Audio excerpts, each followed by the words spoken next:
Hello बच्चों, कैसे हो आप सब बच्चों। अभी तक हमने स्टैचोमेट्री सीख ली है। स्टैचोमेट्री के कुछ क्वेश्चन भी कर लिए हैं और इसकी थ्योरी भी सीख ली है। अभी हम स्टैचोमेट्री से रिलेटेड कुछ अच्छे क्वेश्चन करेंगे, कुछ अच्छे एग्जाम्पल करेंगे। ठीक है बच्चों, तो देखते हैं एग्जाम्पल नंबर 1 से। एग्जाम्पल नंबर 1 क्या कह रहा है बच्चों, what is the mass of PPT precipitate formed when 50 ml of 16.9% solution of AgNO3 is mixed with 50 ml of 5.8% NaCl solution। यहाँ हमें Ag नाइट्रोजन, ऑक्सीजन, सोडियम और क्लोरीन के एटॉमिक वेट गिवन है। ठीक है बच्चों, तो हमें क्या पूछा है, what is the mass of precipitate form. तो प्रेसिपिटेट पहले बनाते हैं किसकी मदद से, AgNO3 और NaCl की मदद से। ठीक है, तो बच्चों अगर AgNO3 रिएक्ट करेगा NaCl से तो यहाँ पे बच्चों हमारा एक वाइट प्रेसिपिटेट बनता है AgCl।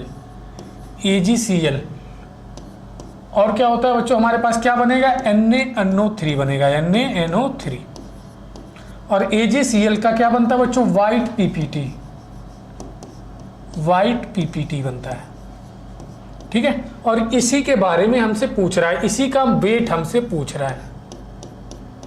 ठीक है, और हमें गिवन क्या है बच्चों, हमें ये गिवन है 50 ml और क्या है 16.9% सोल्यूशन है बच्चों। 16.9% सोल्यूशन का मतलब क्या हुआ, आप कर दो सोल्यूशन मतलब क्या, उसमें वॉल्यूम होगा। ठीक है, और परसेंट मतलब क्या कर दो, 100% का 100 से डिवाइड कर दिया। तो अगर 16.9% सोल्यूशन गिवन है तो मतलब ऊपर वाला हमें बताएगा किसके बारे में, सॉल्यूट के वेट के बारे में, और नीचे बताएगा सॉल्यूशन के वॉल्यूम के बारे में। ठीक है, अगर कहीं पे आपको लिखा है 69.9% या का मान लो x% सोल्यूशन, तो उसका मतलब होता है x gram solute present in 100 ml solution. ठीक है, अगर कहीं पे लिखा है x% सोल्यूशन तो उसका मतलब होता है x ग्राम सॉल्यूट है 100 ml सोल्यूशन में। इसी तरह यहाँ पे लिखा है 16.9% सोल्यूशन, मतलब 16.9 ग्राम सॉल्यूट है, 16.9 ग्राम सॉल्यूट है 100 ml सोल्यूशन में। ठीक है, 100 ml सोल्यूशन में। तो बच्चों यहाँ पे हमारे पास क्या, 100 ml में 16.9 ग्राम है, तो 50 ml में कितना होगा। यहाँ पे यही भाई क्वेश्चन, यहीं पे क्वेश्चन हमें ट्विस्ट किया है। यहाँ पे हम 16.9 पूरा का पूरा वेट ले लेते, लेकिन पूरा का पूरा वेट नहीं लेंगे। क्यों, क्योंकि ये तो भाई 100 ml में 16.9 ग्राम है, हमें 50 ml में कितना ग्राम होगा, इसका आधा। ठीक है, इसका आधा कितना हो जाएगा, 2 8 16, 2 चौके 8 और 2 पच्चे 10, इतना ग्राम होगा कितने में, 15 ml में। बच्चों ये किस में है, 100 ml में 16.9 ग्राम सॉल्यूट है 100 ml सोल्यूशन में। ठीक है, 100 ml सोल्यूशन में। अब 50 ml में कितना सॉल्यूट होगा, 16.9 का आधा कितना, 8.45 ग्राम। इसी तरह यहाँ भी है NaCl कितना है दिया बच्चों, 5 यहाँ भी दिया है क्या, 50 ml और 5.8% क्या किया हमने, 100 से डिवाइड किया। यहाँ भी क्या लिखा है, सोल्यूशन मतलब ये ml और ये ग्राम, मतलब ये सॉल्यूट का वेट है और ये सोल्यूशन का वॉल्यूम है। मतलब 100 ml सोल्यूशन में 5.8 ग्राम NaCl प्रेजेंट है। तो 50 ml में कितना होगा बच्चों, 2 से डिवाइड करो, आधा हो जाएगा ना, 50 में इतना है, 100 में इतना है, तो 50 में कितना होगा, आधा हो जाएगा इसका, कितना, 2 दूनी 4, 1 बचा, 2 दूनी 4, 1 बचा, 18 और 2 9 18, 2.9 ग्राम, 2.9 ग्राम। हाँ ठीक है, इतना प्रेजेंट है किसमें, 50 ml में, 50 ml में। ये हमारे पास आप वेट लेंगे, ये वेट गिवन है हमें। ठीक है, ये वेट अगर आप रखोगे तो आंसर गलत आएगा आपका। अब हमारे पास देखो बच्चों, अब हम यहाँ पे लगाते हैं स्टैचोमेट्री। अभी तक तो हम क्या मोल कॉन्सेप्ट लगा रहे थे, अब लगाते हैं स्टैच्योमेट्री। ठीक है, स्टैच्योमेट्री देखो बच्चों हमारे पास क्या दो रिएक्टेंट है, एक रिएक्टेंट ये है, एक रिएक्टेंट ये है, और दो प्रोडक्ट है, और एक प्रोडक्ट के बारे में हमसे पूछ रहा है, और दोनों रिएक्टेंट के बारे में हमें क्या दिया है, दोनों का वेट दिया है। अगर दोनों रिएक्टेंट के बारे में दिया जाता था कुछ ना कुछ, तो हम क्या करते थे, सबसे पहले उनका लिमिटिंग रिएजेंट निकालते थे। अगर वेट दिया है तो उसको मोल में कन्वर्ट कर लेते हैं। ठीक है, आगे बढ़े। यहाँ पे क्या दिया बच्चों, मोल दिया, वेट दिया हमें, तो क्या करो, इसके मॉलिक्यूलर वेट से डिवाइड करो, तो हमारे पास क्या आ जाएगा, मोल आ जाएंगे। अब इसका मॉलिक्यूलर वेट बच्चों 108, ऐसे जोड़ के आप निकाल सकते हो, कितना आता है 170 मॉलिक्यूलर वेट होता है AgNO3 का। ठीक है, अब देखो NaCl का मॉलिक्यूलर वेट कितना होता है 58.5। NaCl का मॉलिक्यूलर वेट कितना होता है बच्चों 58.5। ठीक है, अब हमारे पास दोनों के मोल यहां से आ जाएंगे, ये डिवाइड करोगे तो बच्चों हमारे पास आएगा 0.049 समथिंग, और उतना ही इसका भी आएगा 0.049। तो इसको हम क्या अप्रॉक्स में 0.05 लिख सकते हैं, कैलकुलेशन को आसान करने के लिए 0.05। ठीक है, इतने मोल आ गए बच्चों, दोनों के मोल आ गए। दो रिएक्टेंट थे, दोनों के मोल हमने कैलकुलेट कर लिए। ठीक है, अब हम देख रहे हैं कि दोनों के मोल एक दूसरे के बराबर हैं, और दोनों का कॉफिशिएंट भी बच्चों एक है। तो इसमें डिवाइड करोगे एक से, इसमें डिवाइड करोगे एक से, तब भी सेम रहेगा। मतलब दोनों के मोल बराबर है, मतलब जब रिएक्शन खत्म होगी तो दोनों के दोनों पूरे के पूरे खत्म हो जाएंगे, दोनों के दोनों रिएक्शन कंप्लीट होते होते खत्म हो जाएंगे, कंज्यूम हो जाएंगे, और बनाएंगे क्या AgCl और NaNO3। तो बच्चों अब जब दोनों रिएक्टेंट पूरा का पूरा खत्म हो रहा है, तो आप किसी को भी लिमिटिंग मान लो। हम यहाँ पे भी कॉफिशिएंट मेथड लगा के निकाल सकते हैं, किसके बीच, इसके बीच भी। ठीक है, और इसके बीच भी कॉफिशिएंट मेथड लगा सकते हैं, क्योंकि दोनों के मोल बराबर हैं। ठीक है, और दोनों हमारे पास क्या, जब लिमिटिंग निकाला तो दोनों के दोनों खत्म हो रहे थे रिएक्शन में।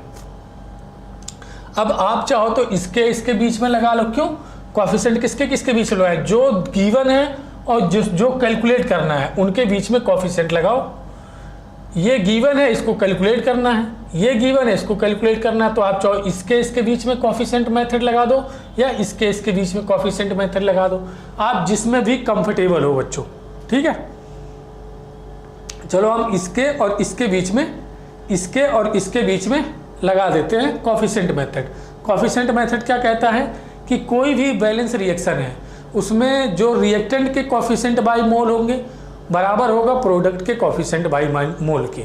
इसके कॉफिशिएंट बाई मोल बराबर होंगे, इसके कॉफिशिएंट बाई मोल के बराबर होगा, इसके कॉफिशिएंट बाई मोल के बराबर होगा, इसके कॉफिशिएंट बाई मोल के। मतलब सबके कॉफिशिएंट बाई मोल एक दूसरे के बराबर होंगे एक बैलेंस रिएक्शन में। ठीक है, अब कहीं भी लगाओ, इसके और इसके बीच हम लगाते हैं कॉफिशिएंट बाई मोल रेशियो। इसका कॉफिशिएंट कितना है बच्चों 1 है, इसका मोल कितना है 0.05 है, इसका कॉफिशिएंट कितना है 1 है, और इसका मोल बच्चों हमें कैलकुलेट करना है। अगर हम मोल कैलकुलेट कर लेंगे तो वेट अपने आप कैलकुलेट आ जाएगा, हमारे पास कैलकुलेट हो जाएगा। अब इसका मोल निकालते हैं, तो मोल कितना आ गया बच्चों 0.05 मोल आ गया। ठीक है, अब हमें वेट बताना है AgCl जो प्रेसिपिटेट बना है, तो मोल इक्वल टू क्या होता है वेट बाय मॉलिक्यूलर वेट, और AgCl का मॉलिक्यूलर वेट बच्चों याद रखना आप होता है लगभग 143। ठीक है, 143। अब वेट इक्वल टू कितना हो जाएगा, क्रॉस मल्टीप्लाई करो, 143 इंटू 0.05, 5 तिहाई 15 के 5, 5 चौक के 20, 1 21 के 1, और 5 का नम 5, 2 7, कितना 5 का नम 5 2 7, और 2 अंक के बाद दशमलव, कितना आ गया बच्चों 7.15 ग्राम वेट बनेगा किसका प्रेसिपिटेट का। कितना बनेगा 7.15 ग्राम। तो हमारा आंसर कौन सा हो जाएगा? पहला।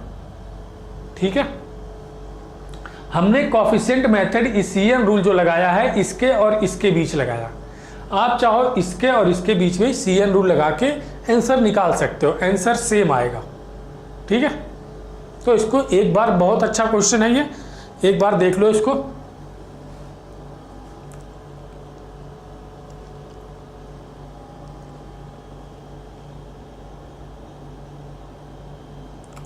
आगे बढ़े, देखते हैं नेक्स्ट क्वेश्चन। बच्चों एग्जाम्पल नंबर दूसरा क्या कह रहा है? 1.12 ml of gas is produce at STP by the action of 4.12 milligram of alcohol. ध्यान से पढ़ना question. 4.12 milligram of alcohol, alcohol ROH with methyl magnesium iodide. The molecular mass of alcohol is, molecular mass क्या होगा? Alcohol का। ठीक है, इसकी reaction भी हमें गिवन है। ये हमारे पास क्या है बच्चों? ROH एल्कोहल है, इसकी रिएक्शन करा रहे हैं मिथाइल मैग्नीशियम आयोडाइड से। यहाँ पे हमारे पास एक गैस बन रही है, कौन सी गैस है बच्चों? ये मेथेन गैस। कौन सी गैस है? मेथेन। और बन रहा है मैग्नीशियम OR और I। ठीक है, अब हमें गैस, ये जो गैस है इसका वॉल्यूम गिवन है कितना? 1.12 ml। इस गैस का वॉल्यूम गिवन है बच्चों STP पे। कब? STP पे गिवन है। ठीक है, और इसका एल्कोहल का हमें क्या गिवन है बच्चों? वेट गिवन है कितना? 4.12 मिलीग्राम। और इसका मॉलिक्यूलर मास हमसे पूछ रखा है कि मॉलिक्यूलर मास क्या होगा। ठीक है बच्चों, याद करो सबसे पहला नियम जो हमने बताया था।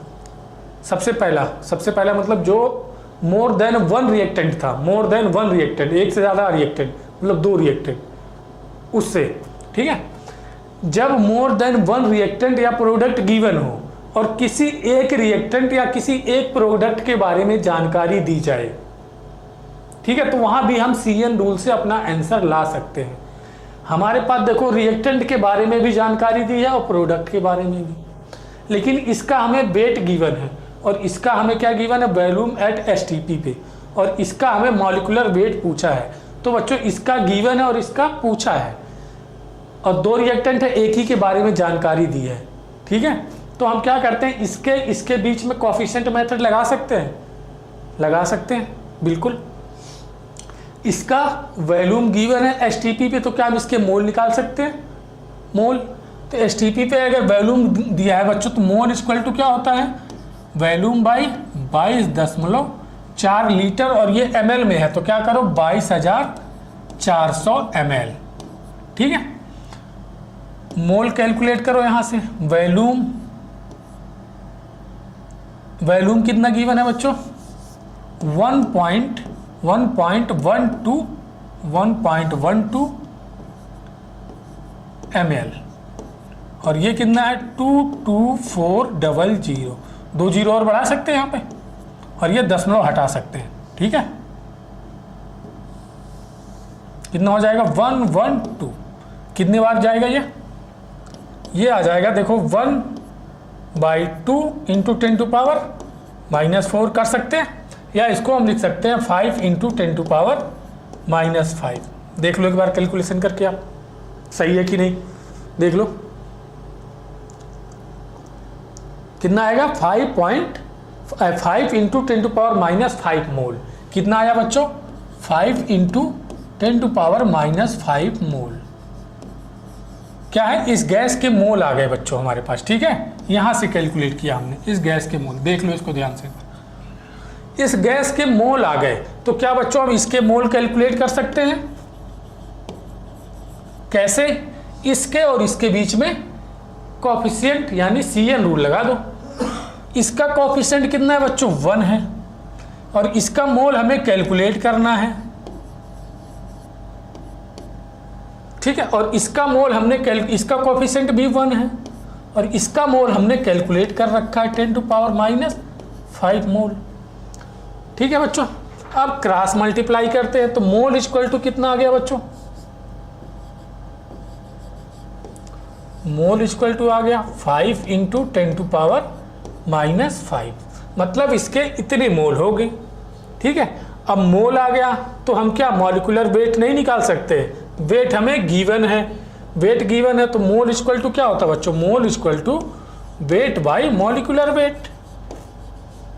ठीक है, यही फार्मूला यहाँ लगा रहे हैं। तो वेट कितना है 4.12 मिलीग्राम है बच्चों, यहाँ क्या होना चाहिए ग्राम में होना चाहिए, 10⁻⁻, मिलीग्राम को ग्राम में चेंज करने के लिए 10⁻³ से मल्टीप्लाई कर दो, किस में हो गया, ये ग्राम में हो गया, और ये मॉलिक्यूलर मास हो गया, ये कैंसिल, कितना बच्चा 2, आगे बढ़ते हैं।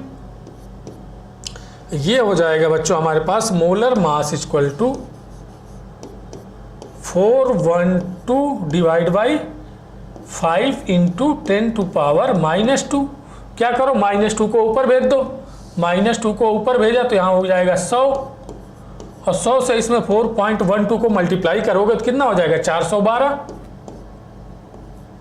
412/5 कितना हो जाएगा बच्चों 5/40, 1 बचा 12, 5 दूनी 10, 2 बचा 20, 5 चौके 20, 82.4 बच्चों, ऑप्शन नंबर 3 82.4। ठीक है, 82.4 यहाँ पे हमने क्या अप्लाई किया, CN रूल अप्लाई किया। इसका कोएफिशिएंट बाई इसका मोल, इसका कोएफिशिएंट बाई इसका मोल। ठीक है, देख लो इसको एक बार, अच्छा क्वेश्चन है।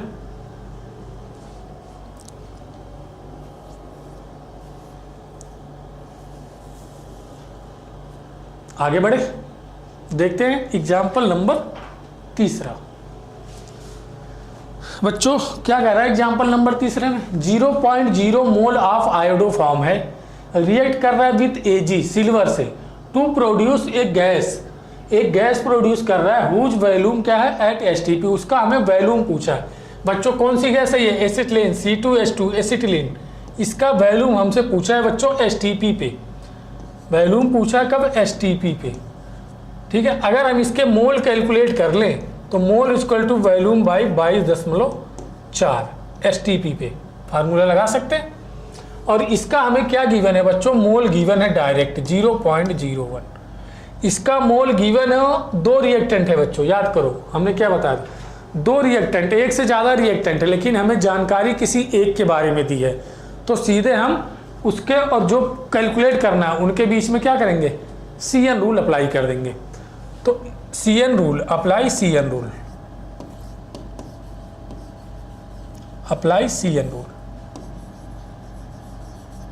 इसका कोएफिशिएंट कितना 2 बच्चों, इसका मोल कितना 0.01, इसका कोएफिशिएंट 1 और इसका मोल हमें कैलकुलेट करना है। ठीक है,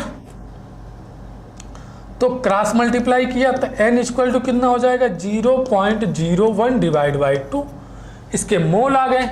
अब हमें वैल्यूम निकालना है, इस मोल की वैल्यू को यहाँ रख दो, कितना 0.01 divide by 2 volume divide by 22.4, cross multiply किया तो वैल्यूम यहाँ से इसको हम काट दें, कितना हो जाएगा 11.2। अब मल्टीप्लाई करो 0.01 इंटू 11.2, कितना हो जाएगा 112, 22.4 112 लीटर, 112 लीटर हो जाएगा बच्चों।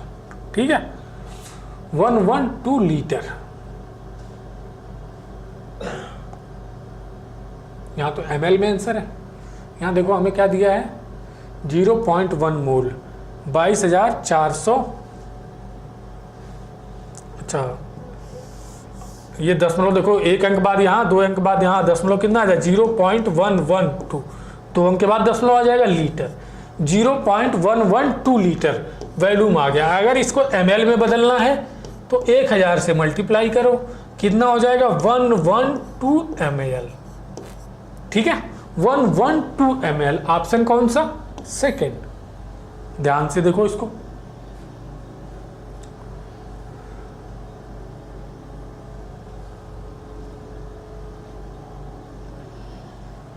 एक बार ध्यान से देख लो, फिर अगले क्वेश्चन पे चलते हैं। अच्छे अच्छे क्वेश्चन हैं ये सब, आपके एग्जाम में आ सकते हैं। आगे बढ़े, देखते हैं next example number 4। 500 ml of gaseous hydrocarbon है बच्चों। वैन इसको बर्न किया जाता है, when burn in excess of O2, अधिक ऑक्सीजन की प्रेजेंस में जब किसी हाइड्रोकार्बन को जलाया जाता है जिसका वैल्यू कितना है 500 ml है, तो हमें 2.5 लीटर CO2 मिलता है और 3 लीटर H2O वेपर मिलती है। अंडर सेम कंडीशन बच्चों, मॉलिक्यूलर फार्मूला ऑफ हाइड्रोकार्बन, इस हाइड्रोकार्बन का मॉलिक्यूलर फार्मूला हमसे पूछा है। तो बच्चों हाइड्रोकार्बन के कंबस्शन या हाइड्रोकार्बन को जलाने के बाद हमारे पास CO2 मिलता है और H2O मिलता है, ठीक है। और उसकी एक बैलेंस रिएक्शन होती है जो कि NCERT में लिखी हुई है। क्या है बच्चों? CXHY plus X plus 5Y4O2 XCO2 plus Y/2 H2O। ये क्या है? किसी भी हाइड्रोकार्बन को जलाने के लिए क्या है? ये बैलेंस रिएक्शन है। किसी भी हाइड्रोकार्बन को जलाओगे ये बैलेंस रिएक्शन मिलेगी हमें। तो हमारे पास बच्चों ये गिवन है 500 ml, 500 ml, और ये क्या है? एक्सेस में है। एक्सेस वाला केस भी हमने किया है बच्चों। अगर ये एक्सेस में है तो ये क्या हो जाएगा? लिमिटिंग हो जाएगा। हमें सोचना ही नहीं है लिमिटिंग के बारे में, ठीक है। CO2 कितना मिल रहा है? 2.5 लीटर, 2.5 लीटर मिल रहा है। तो बच्चों अगर ml में करोगे तो 2500 ml हो जाएगा। 1000 से मल्टीप्लाई कर दो, 2500 ml हो जाएगा। ये कितना गया है? 3 लीटर गया है बच्चों। तो ये कितना हो जाएगा? 3000 ml हो जाएगा, ठीक है। क्यों? क्योंकि ये ml में, इसलिए सबको ml में बना लिया हमने, ठीक है ना। अब देखते हैं। अब बच्चों हमें इसके बारे में दिया है और ये देखो ये भी गिवन है, इसका भी वैल्यूम गिवन है, इसका भी वैल्यूम गिवन है। और हमें देखो अगर x और y की वैल्यू मिल जाए तो हमें हाइड्रोकार्बन पता चल जाएगा।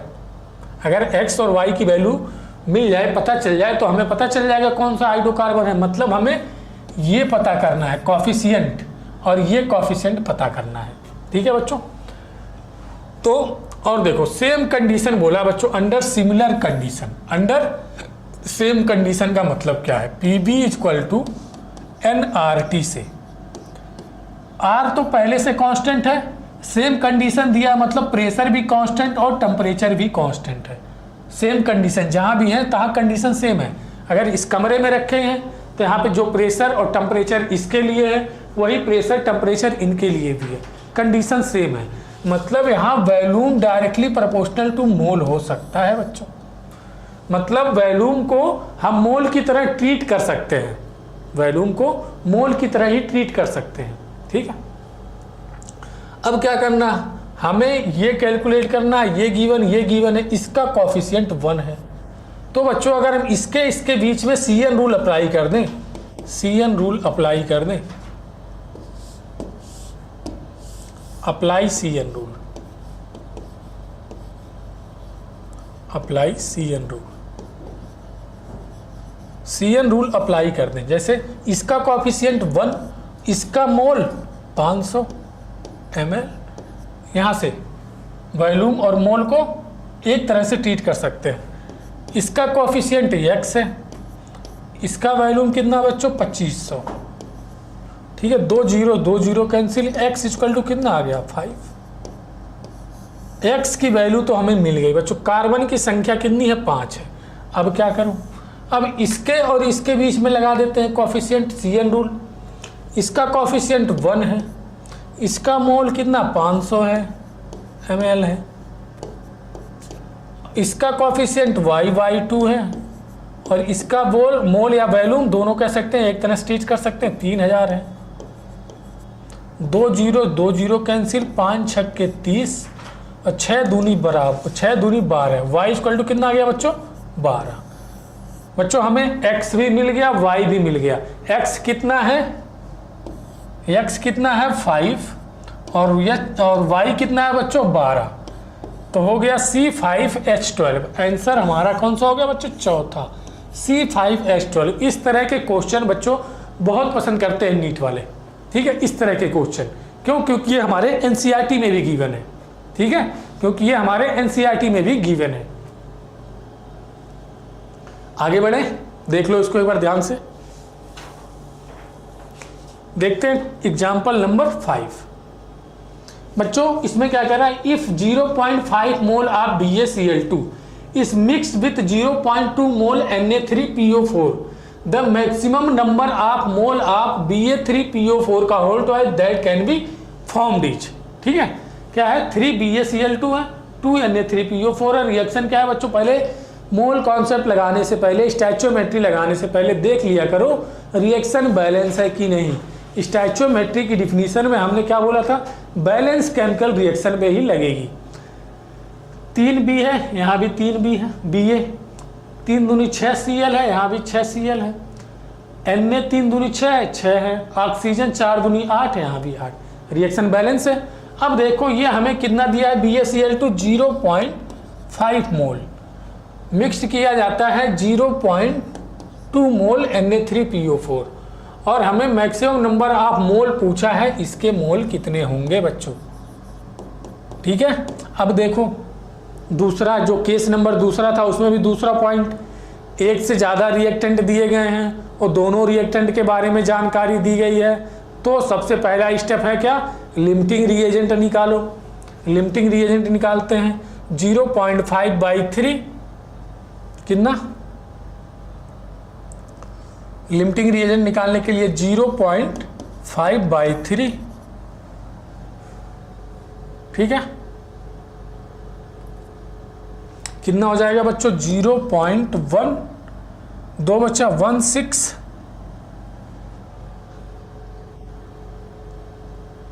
0.16, 3 से कट 166 और ये कितना आएगा 0.1, ये कितना आएगा देखो 0.2 डिवाइड बाई 2 कितना आ गया 0.1, तो ये आया 0.166, ये कितना आया 0.1। तो ये एक्सेस है बच्चों, ये ज़्यादा है और ये कम है, जो कम होता है वही हमारा लिमिटिंग रिएजेंट होता है। मतलब ये हमारा क्या हो गया, लिमिटिंग रिएजेंट। लिमिटिंग रिएजेंट के लिए क्या करते हैं बच्चों, जो गिवन मोल होता है, गिवन मोल हो, वैल्यूम या मॉलिक्यूल हो, उसमें डिवाइड करते हैं इसके कोफिशिएंट से, और उसमें जो कम वैल्यू आती है वही क्या होता है, लिमिटिंग रिएजेंट। तो ये हमारा हो गया लिमिटिंग रिएजेंट। ठीक है, अब क्या करना है, जब लिमिटिंग रिएजेंट आ गया तो लिमिटिंग रिएजेंट और जो प्रोडक्ट के बारे में हमसे पूछा है उनके बीच में CN रूल अप्लाई कर दो। Apply CN rule, apply CN rule. Coefficient कितना है बच्चों 2, इसका मोल कितना है 0.2, इसका कोफिशिएंट 1 है और इसका मोल बच्चों हमें कैलकुलेट करना है। ये कितना हो जाएगा 1/0.1, 1/मोल, तो मोल इक्वल क्रॉस मल्टीप्लाई किया तो मोल इक्वल टू कितना आ गया बच्चों 0.1, कितना बनेगा 0.1 मोल, कितना आ गया बच्चों ये 0.1 मोल, 0.1 मोल। देखो आंसर कौन सा है हमारे पास 0.1 मोल, 4th आंसर है बच्चों। ठीक है, तो बच्चों थैंक यू सो मच, बहुत अच्छे अच्छे क्वेश्चन अभी हमने किए हैं स्टैचोमेट्री के। ठीक है, अगर आपको समझ में आया तो वीडियो को लाइक करो। ठीक है, थैंक यू सो मच।